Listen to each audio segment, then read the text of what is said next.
আমরা ভরসা করি না, মমতা বন্দ্যোপাধ্যায়কে আমরা ভরসা করি। উনি বলছেন না, আমাকে বিশ্বাস করো, আমি দিদি হয়ে এসেছি, আমাকে বিশ্বাস করো। আপনি বিশ্বাসের জায়গা আর নেই। 2019 সালে প্রাক্তন শিক্ষামন্ত্রী পার্থ চট্টোপাধ্যায়কে নিয়ে আপনি শিক্ষক শিক্ষিকারা যারা আন্দোলন করছিল প্রেস ক্লাবের সামনে, আপনি সেখানে গিয়ে বলেছিলেন কিছু দিনের মধ্যেই তোমাদের চাকরির বন্দোবস্ত হয়ে যাবে। আপনি কথা রাখেন, আপনি কথা রাখেন না, আপনি পিছনে না ছোড়া মারেন, আপনি তেমন মহিলা। অভিষেক ব্যানার্জি আজকে গোটা দিন ঘুরলেন, একটাই কথা মুখে, কাজে ফিরুন। জুনিয়র ডাক্তারদের অনেক দিন পরে নামলেন, আজকে মুখ খুলেছেন। কাজে ফিরবে কি কাজে ফিরবে না সেটা তো জুনিয়র ডাক্তাররা বলবে। আমরা সম্পূর্ণভাবে জুনিয়র ডাক্তারদের পাশে। আজকে মুখ্যমন্ত্রী আপনাকে অপসারণ করতে বলা হয়েছিল সিপিকে, আপনি তাকে প্রাইজ পোস্টিং দিয়েছেন, আপনি চিটিং করেছেন, আপনার শাস্তি হওয়া দরকার। এবং আমি বলবো জুনিয়র ডাক্তাররা আন্দোলন করে যাক। এই সরকার, এই মিথ্যাবাদী সরকার আর মিথ্যাবাদী মুখ্যমন্ত্রীকে শায়েস্তা করতে হবে। আমরা কি তৃণমূলী কালচার জানি না? যখন মাননীয় রাষ্ট্রপতির রূপ নিয়ে কথা বলেছিল, ছোট করা হয়েছিল, তখন মুখ্যমন্ত্রী যে বলেছিলেন, যে মন্ত্রী বলেছিলেন, তাকে কি শাস্তি দিয়েছিলেন? দেননি।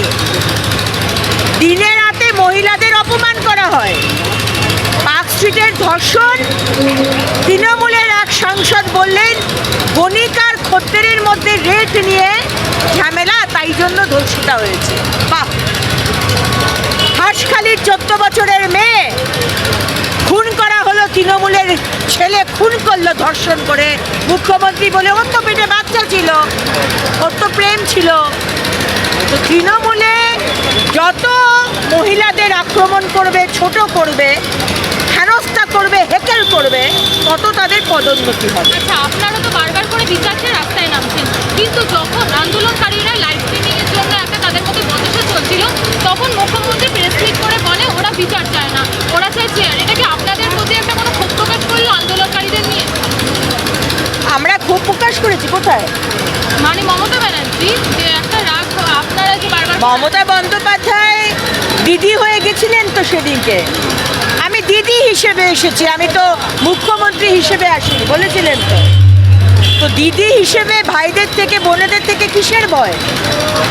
কিসের ভয়? পাশেই তো ছিল স্বাস্থ্য ভবন, ভাই বোনেদের নিয়ে গিয়ে ওখানে মিটিংটা করতে পারতেন না? কিসের ভয় পাচ্ছেন? লাইভ স্ট্রিমিং হলে বাংলার মানুষ কি জানতে পেরে যেত? জানতে পারত আপনার যে অ্যাটিটিউড, আপনি প্রথম দিন থেকে এই কেসটার প্রধান ষড়যন্ত্রী। You are the main conspirator Mamata Bandyopadhyay. আর লাইভ স্ট্রিমিংয়ে যখন ওই শিক্ষিত ডাক্তারগুলো কথা বলতো না, আপনার ঠোঁট কাঁপতো, মিথ্যে কথাগুলো ধরা পড়ে যেত। সেই জন্য আপনি সাহস করেননি লাইভ স্ট্রিমিং করতে। ব্যুরো রিপোর্ট, সোনারপুর বার্তা।